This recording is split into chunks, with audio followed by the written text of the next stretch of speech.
Wednesday. Welcome to the cooking class. My name is Megan. If you have not been to these classes before, I manage the Wellness Center and I'm a registered dietitian with a culinary nutrition background. So this is what I love to do, teaching people how to cook in ways that support your health. This is being recorded. I will send out the recipes and the recording link after class, and it will also be recorded and documented on the website along with recipes in a couple of days. All right, today's topic. Oh, by the way, if you're new, if you have questions, please put them in the chat. I usually can't see them while I'm teaching, but I will come to them at the end. So any questions at all as they're popping into your mind, just put them in the chat and I'll get to them, okay? Today's topic is the trend of fibermaxxing. If you have not heard of this trend on social media, it's basically just eat a lot of fiber, which I am a big supporter of. Usually when it comes to dietary trends, I'm kind of like, I don't know, come on guys. But this one I can get behind. I love it. We love fiber for so many reasons. If you don't know about why, please go to past recordings of different webinars to learn about why fiber is so important. A general synopsis is cholesterol. It helps bring cholesterol down. It helps keep us full so that we don't overeat. So it helps with weight management. It is a big proponent of getting rid of our risk of insulin resistance, which means lower risk of diabetes. All around helps everything. Gut health, can't forget that. It helps support our microbiome. So we want a lot of fiber. Some general statistics for you is most Americans eat around 14 grams of fiber a day, 1-4. The recommendation for a minimum amount of fiber for the day for adults is 25. That's minimum, just minimum to maintain a healthy gut and a healthy microbiome. So most Americans are eating half of what the minimum is. A really true optimal amount of fiber is closer to 40 grams per day of fiber. And if you go to places like Ardmore Institute of Health, other types of lifestyle health strategy institutions, the research behind 40 grams per day is really good. So we want to aim for the more the better. So fibermaxxing, this trend of eating more fiber, is how do we get ourselves toward 40 grams a day? And we're going to get some recipes with really high fiber. So some general recommendations. If you're reading a label, it should be more than 3 grams of fiber per serving. Now, this is only foods that have fiber. You won't find that in yogurt. Yogurt doesn't have fiber. But if it's a cracker, a cereal, a bread, a granola, anything with kind of a texture and a chew to it, it should say 3 grams or more on a label if we're going to be considering it a high fiber food. I'm going to show you some of my favorite packaged foods for fiber at the end of class, but let's go through our recipes now. So we have 3 recipes today. 3 recipes, 3 grams of fiber per serving. What a great way to remember that. Our first recipe is a dip, which is kind of fun because a lot of times we don't think of dips as a way to get fiber because they're kind of creamy, but as long as we don't completely puree it, it still counts. So we're going to put all kinds of high fiber foods into our dip. This is going to be a baked artichoke dip. So I am going to throw this in the oven. So it's yummy. It's warming, especially as the season's getting cooler. It's a nice kind of potluck type of dish. And it's really easy. So I have 1 can of navy beans that I drained and rinsed already. You can use garbanzo beans in this. You can use cannellini beans in this. Any kind of light white bean that is a little bit more flavorless than something like a black bean or a kidney bean, although you could use them. They're just going to impart a lot more flavor. So I have navy beans. Navy beans are nice because they have a lot of micronutrients like minerals, so that actually helps support things like our bone health and our blood flow in addition to the fiber. But beans and all legumes are one of your best sources of fiber. And what's also awesome is they give you the bonus of also having protein. Excuse me. So this can gives you 3 1/2 cup servings, and per serving, 6 grams of fiber. And our minimum that we're looking for is 3, right? So already in 1 serving of beans, we're getting 6 grams of fiber, which is a good amount as a dose per serving, and we're going to add more. So we've got our fiber there. We're also going to add a can of artichoke hearts, just artichoke hearts canned in water. I already drained them. Sometimes they get stuck. artichokes are a hidden little gem. They are so full of fiber, and people just kind of forget about them because they're kind of difficult to make. They take a lot of time. They're a little bit tricky to eat. I think they're just often forgotten, and they are awesome because they don't have a ton of flavor to them, so they're easy to blend, but they have a lot of fiber. So in this can, they're considering the whole can one serving, but per can, one serving has 5 grams of fiber. So now we've got 6 grams plus 5 grams. We're already at 11. Now, granted, we're not going to eat this whole thing in one serving, but we're starting to see how this is turning into a very high fiber dip. All right, now I'm going to add some antioxidants and more fiber by adding in a couple handfuls of plain spinach. This is a great way for those of you picky eaters who don't like salads and are having trouble getting your leafy greens in for the day to get those phytonutrients in. And yes, we're going to break it up by blending it, but you're still getting some of that good fiber. Again, as long as you're not fully pureeing it, you're not breaking down all the fiber. Spinach is great for our immune system as we get into the holidays where everybody has a higher risk of the flu and getting sick. So we've got a couple handfuls, and you can eyeball it. The recipe calls for garlic, black thyme, and basil. I ask you guys to mute yourself. There you go. Great. Let me see. Where do they go? They're all in the same bucket. Let me mute. Mute. Are they not? Because it breaks down. I don't know. I could ask that question. Hold on. I'm just gonna mute ya. No offense. Okay. Here we go. All right. The recipe calls for black pepper, garlic, thyme, basil. Personally, I kind of like to just add some general seasonings. It just makes it a little bit easier. So I have Green Goddess seasoning from Trader Joe's. This one has onion, salt, garlic, chives, green onion, spinach powder, and lemon powder. So pretty awesome. And I just am eyeballing that. I probably put in about 2 teaspoons. And I'm so sorry. Excuse me. I need to make sure that I am pinned. There we go.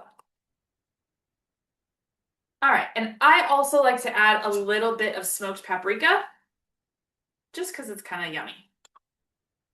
We're gonna add some salt.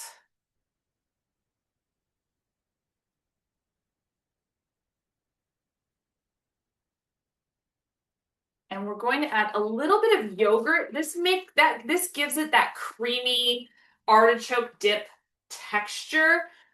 Because we're going to bake it, we kind of lose the probiotic effect of the yogurt, and we actually break down some of the protein, but that's okay. That's not really what we're looking for here. This isn't a complete meal. What we're looking for is to make sure that the texture is really creamy and we're not losing the yumminess, right? We want it to be really tasty. So it's about a half a cup, and this is about a half a cup serving of plain. Please do not get vanilla yogurt for this. This is plain yogurt. All right, and if you are someone without a food processor, you could just stir this all by hand. It's just gonna turn into kind of a chunky texture, which a lot of people love for artichoke dip. I like it a little bit soft, so I like to pulse mine in the food processor for a little bit, but it is optional.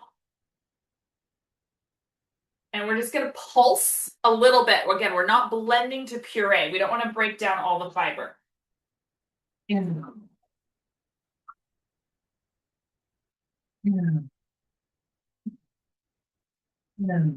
What I kind of do is I just sort of look and see, like, can I see big old chunks of artichoke or beans in there? And if not, ready to go. So you can get a little baking dish. Now, this one's a tricky one. It's not quite enough to fill a full 8x8 baking dish. If you have these little mini guys, it's a little too much for this. It's going to mound over the top. I prefer to bake it in this just rather than having a really flat. It doesn't really matter. Just put it in whatever baking dish you like. Spray it with a little olive or avocado oil.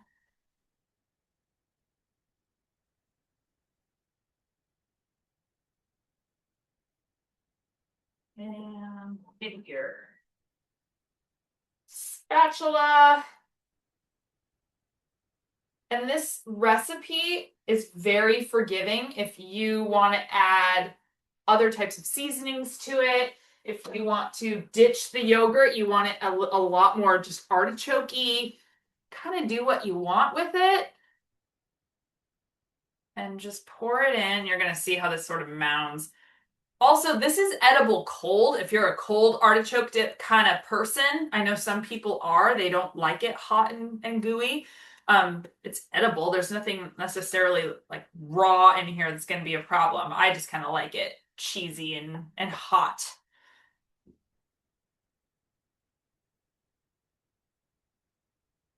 And you could easily double that if you had a bigger food processor and make like a big baking dish worth. And just to make it more artichoke-y, I'm going to top the whole thing with Parmesan, or this is the Trader Joe's Quattro Formaggio, but shredded Parmesan or Asiago, any of those kind of hard cheeses. Top it off.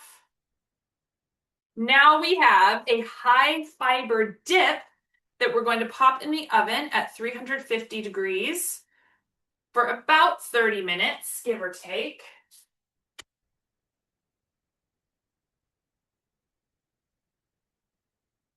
That also looks really pretty if you're serving that at a potluck. And I'm going to eat it with my favorite high fiber crackers. I feel like I'm on a commercial. My high fiber flax crackers. These are called Flackers. You can get them online. I see them at grocery stores now. They have different flavors. They have a cheesy one. They're flaxseed crackers. If you've ever tried to make these on your own, they're pretty easy to make. It's just that whenever I make them, I end up not being able to make a whole lot. So it's nice to buy them pre-made. Ingredients: flaxseed, apple cider vinegar, and sea salt. That is all. This is not a highly processed food. It's literally a cracker made out of flax seeds. And because of that, our fiber per serving, and our serving is 8 crackers, by the way, 9 grams of fiber per serving. You can't find that in basically any other cracker. So that's not to say this is the only cracker that you can get. There are other high fiber crackers, which means they have more than how many?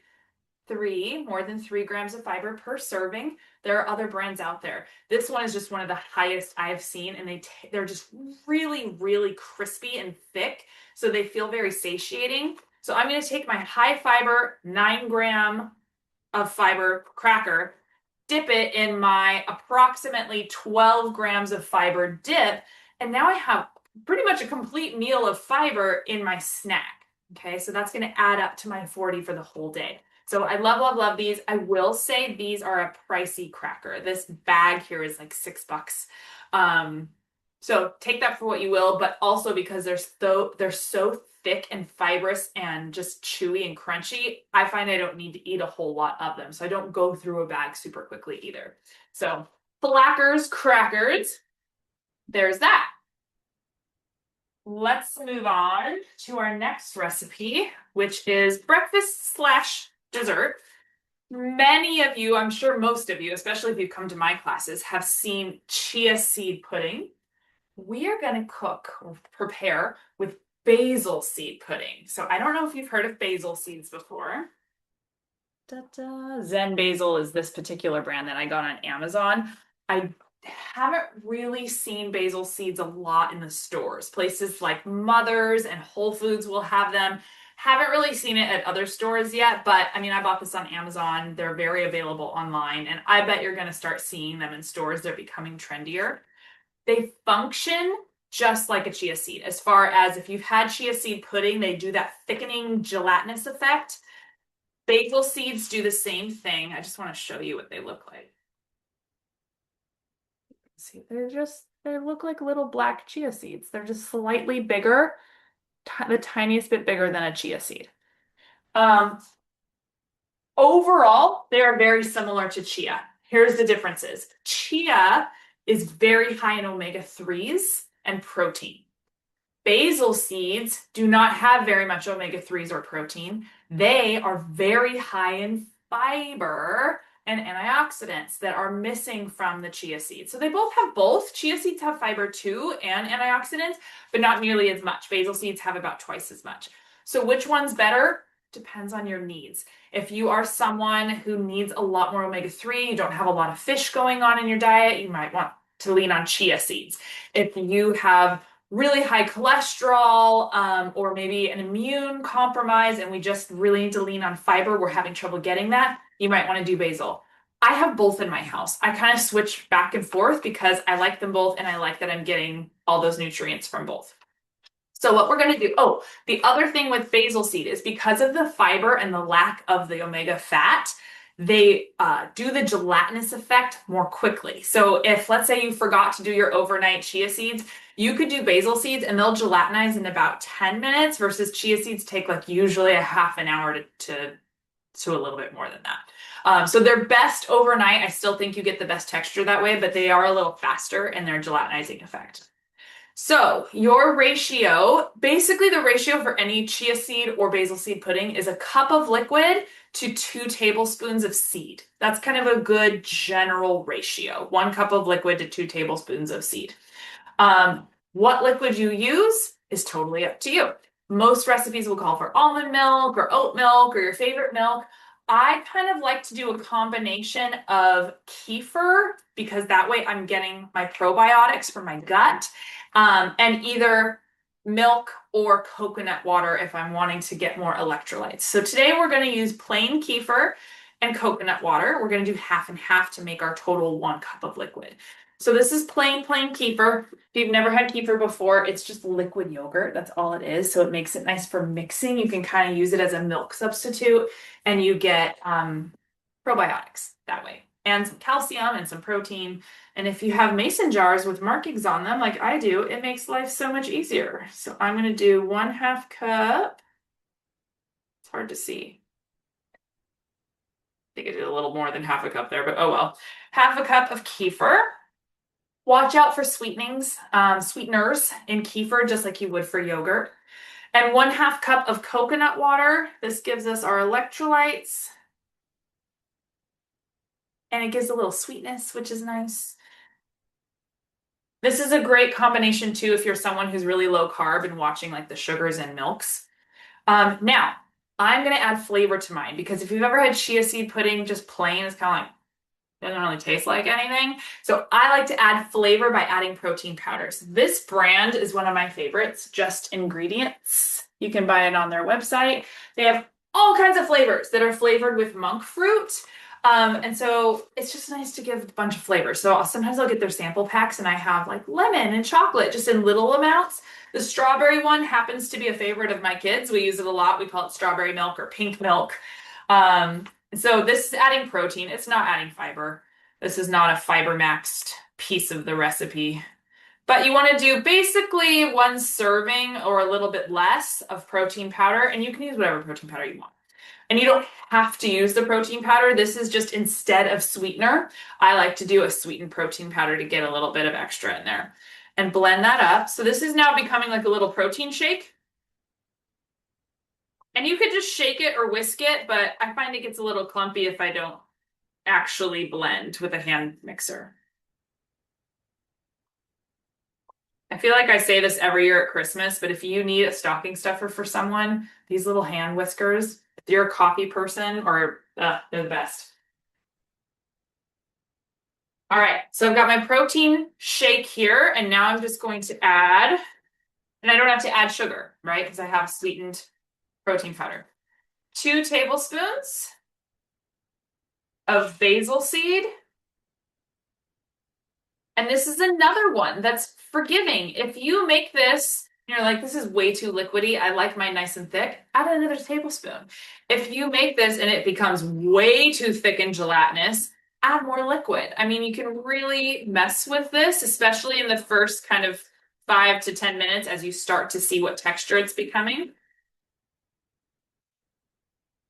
And you just stir it up. And so typically with chia or basil seed pudding, you want to stir it every 5 minutes or so for 10 to 15 minutes, because otherwise the seeds start to settle. So just keep mixing it every once in a while to make sure the seeds are infiltrated throughout, and then you can put it in the fridge overnight. So this recipe can be 1 or 2 servings depending on how you eat it. If you're just planning on eating this as a meal by itself, like out the door, grab it, then it's 1 serving. I like to use mine as more of a parfait, and I add more fiber by adding berries to the top or maybe pears chopped up or persimmons and lots of nuts or sometimes like a low sugar granola. And that way I'm adding toppings and calories and more fiber, and therefore I split it into 2. So this could be 2 servings if you're adding a bunch of toppings and fun stuff. If you're just going to eat it by itself, it's 1 serving. Okay. But 1 serving, this whole jar is about 9 grams of fiber. So there we are. We're getting ourselves, if this is your breakfast, you have 9 grams of fiber to start your day. We don't have too far to go to get to the minimum of 25. And if you're adding more to that with nuts, with berries, now we're just continuing to add to that minimum 25, ideal 40 grams for the day. Okay, there's that one. We have 1 more recipe to go. And I have a whole cutting board assembled for this one. Da, da, da. Look at that. Beautiful. Okay, so this one's going to be a meal. This is actually going to be my lunch today. We are going to make a really basic salad, yet another dish that you can add, subtract, modify. You really don't have to follow the exact measurements on this particular recipe, but it's called chickpea salad with tzatziki sauce. So we're going to make our sauce first. And we're going to have a bit more yogurt. Again, my plain Greek yogurt.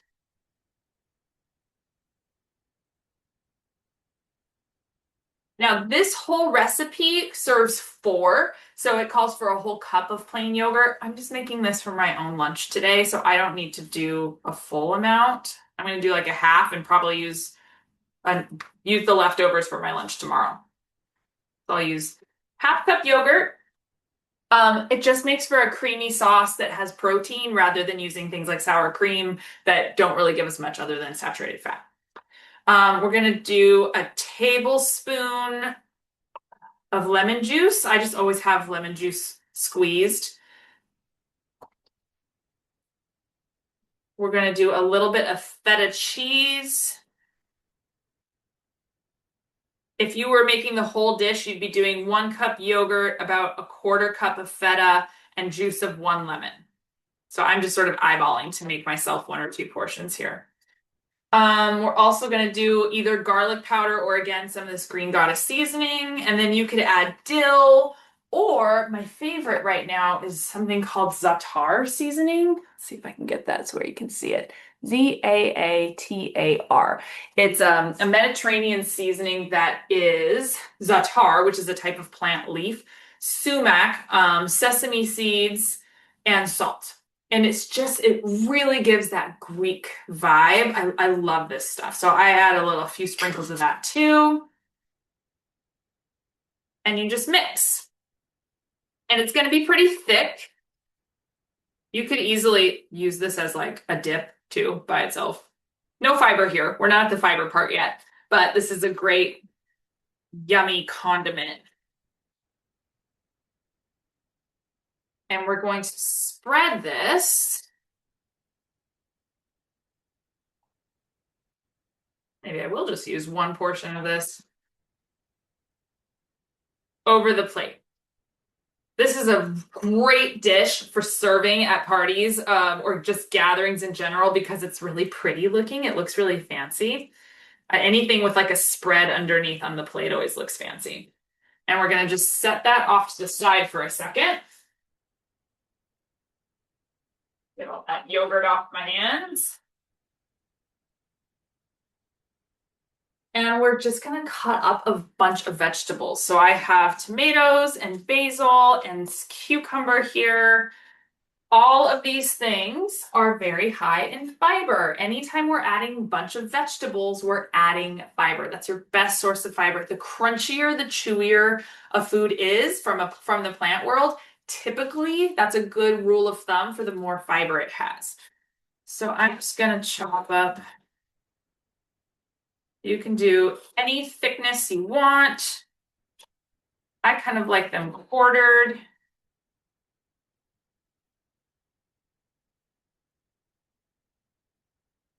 and just kind of assemble over your yogurt.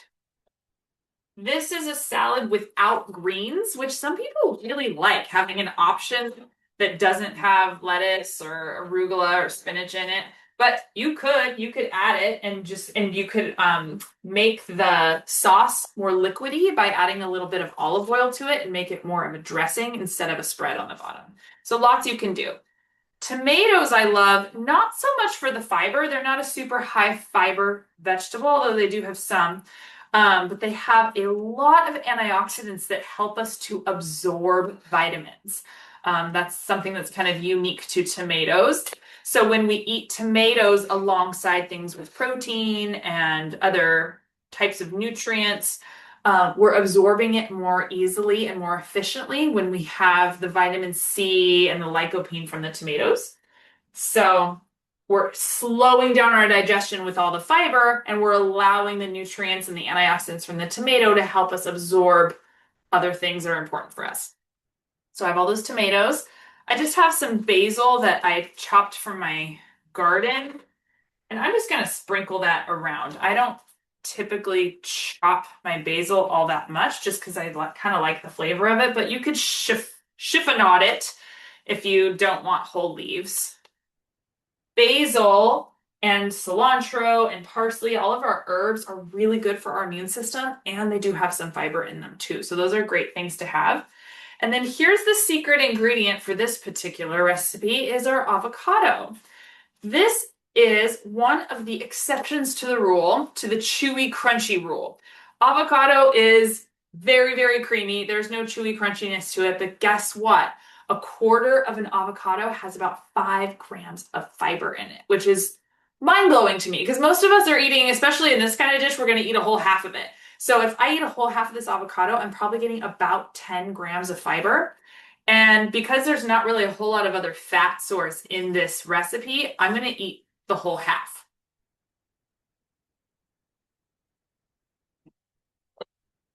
Oh, should have gotten a spoon.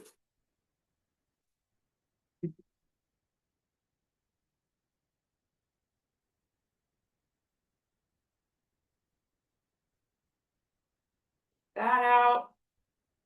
And then you can just saran wrap your leftover avocado half so that it doesn't get brown, like saran wrap it really tight to the skin in the refrigerator. Okay, so here's what we're looking at so far. Already beautiful. We're gonna add more fiber and some protein by adding some chickpeas. Now you could add raw chickpeas from a can, absolutely. I usually do that. But just for fun, to add some crunch and to show you about some packaged foods, I'm going to add crunchy chickpeas today. This is the Vienna brand. And the ingredients here are expeller pressed sunflower oil. So thinking back to our oil topics, we always want expeller pressed, especially if it's not an olive or an avocado oil. So chickpeas, expeller pressed, sunflower oil, and sea salt. That's it. And so now we have a really crunchy chickpea that gives us some yummy texture and salt flavors to our dish and gives us per serving, which I just gave myself the 1 ounce serving, 6 grams of fiber. So 6 grams of fiber, 10 grams of fiber from my avocado. I've got, let's say, 4 to 5 grams of fiber in my cucumber, tomato, basil blend. So I'm somewhere around 20 grams of fiber in this one plate, right? And we want minimum 25 for our day, up to 40. So if this is my lunch and I had 9 grams of fiber in my chia seed pudding or my basil seed pudding for breakfast, I'm already at 29 grams of fiber before I've had dinner, before I've thought about snacks. And I know my snack is in the oven with my high fiber crackers. I'm going to far surpass 40 grams in this day if this is what I'm eating. And I haven't even completed all of my eating for the day. So you can get there. We can get there when we do these little tricks. It's just you have to modify and really think about what ingredients you're choosing.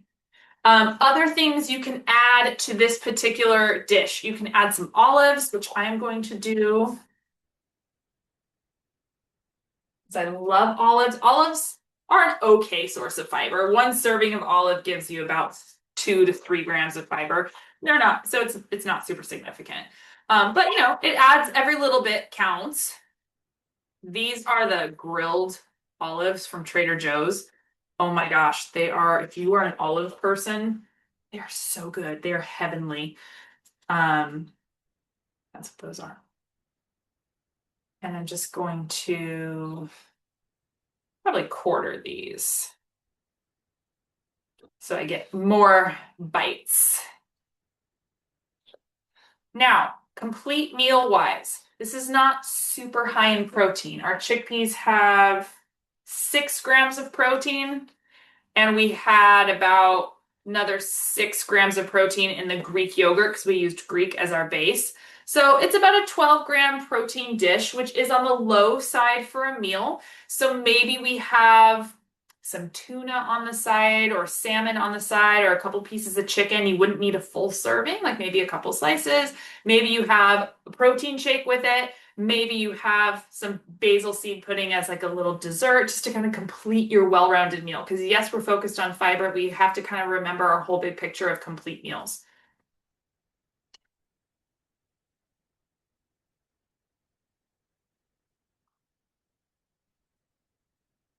You could add some more feta to the top of this. You could do capers. I'm just gonna kind of sprinkle it with a little bit more of this tartar seasoning. And what my plan is for lunch today is I'm gonna have this with probably 3 or 4 crackers and some dip coming out of the oven. And then I'm kind of really complete. And I had a very high protein breakfast. So I'm kind of also thinking about my whole day, not just this one particular meal. But look at that, 20 grams of fiber, 9 grams of fiber, and then we'll get our dip out of the oven here pretty soon. But that's going to be another high fiber dish that we made here in a very short amount of time and can easily be pre-prepared in bigger amounts to serve more people, more servings. You could do this little basil seed pudding and make 4 of them for your week, and they'll just hang out in the fridge ready for you to eat. So those are our recipes. I want to show you a couple of products I like real quick before I jump into questions. So we looked at the chickpeas already. We looked at the flackers already. We looked at basil seeds. So those are all good high fiber products. These are just 4 other products I really like.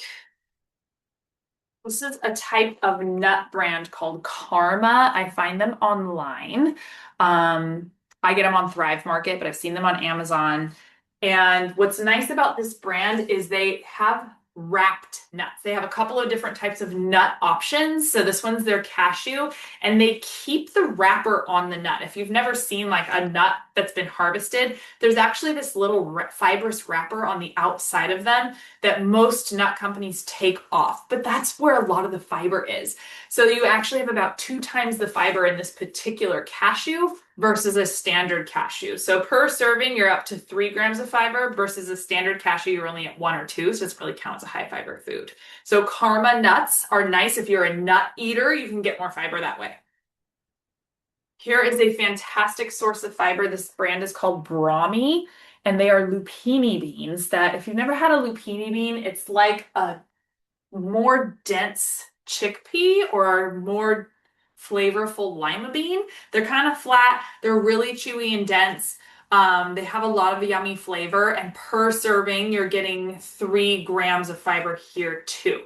So this is a great source of protein and fiber, and they're kind of just nice for snacking because they're kind of denser. So my husband and I like to snack on these, and they have different flavors.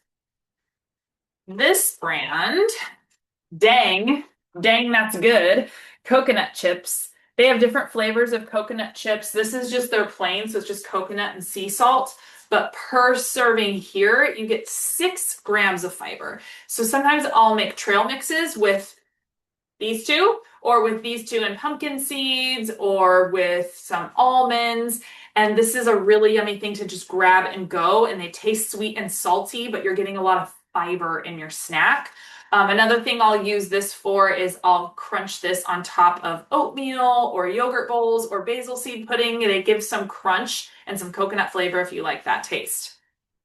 And finally, if you're a cereal eater, this brand, Catalina Crunch. I originally bought this brand because I was looking for some low carbohydrate cereals because cereals are so high glycemic. And this is a well-known brand that is very low in sugar and carbohydrates. But then I was kind of looking over it and seeing that they use chicory root flour and pea protein. I was like, huh, those are high fiber things. Well, guess what? Per serving, it's 9 grams of fiber in your cereal. Plus, it's low carb and you get protein too. So, this is a nice cereal option for my cereal eaters. Or again, think outside the box. Does it have to be a bowl of cereal with milk? Could you crunch this as your kind of granola topping on top of your basil seed pudding? And now we're getting protein and fiber. Just some options for you. So these are some of my favorite packaged things. Let me see how our dip is doing before I jump into questions. Oh, she's beautiful. I need 2 minutes.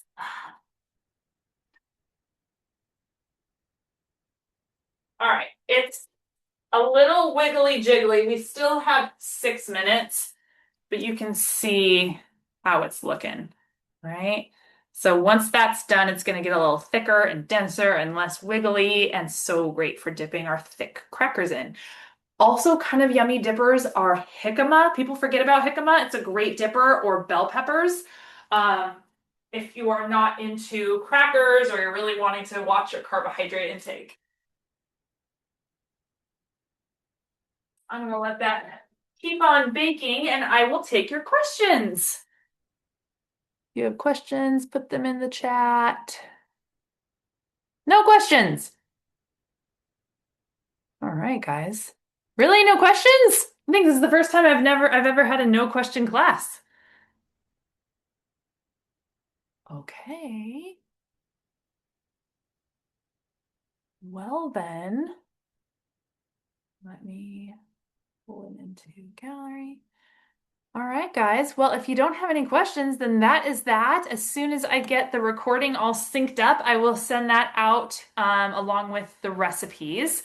Yes, this was all recorded. So usually by end of the day, I have the recording link ready and I can send that out with the recipes.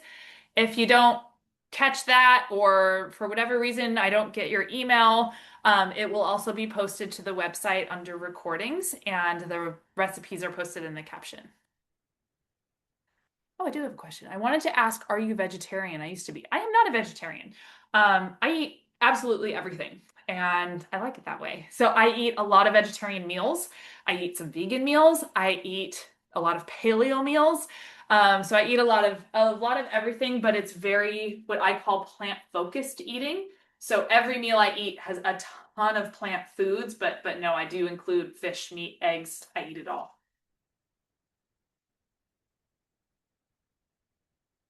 You are welcome. Okay, everyone. Well, I guess I won't see you until after the holidays. I think this is it, I think, on our schedule for December. So in January, we have more. I've already posted lots of stuff going on in the new year. More cooking classes, more free webinars. My anti-inflammatory series that I offer once a year starts in January, so definitely dive into that one too. And where can you find the products in the grocery? Oh, where do I find products in grocery stores? It depends on what store you're at, and where you can find all of these things. Most of this stuff you can find at Sprouts, Mother's Whole Foods for sure. A lot of them, like the crackers and the brahmi, are going to be in the crackers section, crackers and chips and nuts. The coconut chips are usually in kind of like the alternative section. Like at Sprouts, I know that they're with all the seeds and the flax seeds. Sometimes you'll find them in the baking section. And then these guys, the cereals, are with the other cereals. So it kind of depends on the store that you're at. When is the anti-inflammatory class? That one will start at the end of January. Don't have the exact date in my memory right now. I can put that in the follow-up email. I will have a free general overview of anti-inflammatory lifestyle class at the beginning of January, and then the 6-week series is at the end. Oh, someone's at my door. The 6-week series is at the end of January, and that one will be a fee for service because we go deep into all of it, and there's a lot of resources and materials and handouts on that one. So it is posted in our programs and events tab on the website already. Happy holidays. Thank you. Same to you.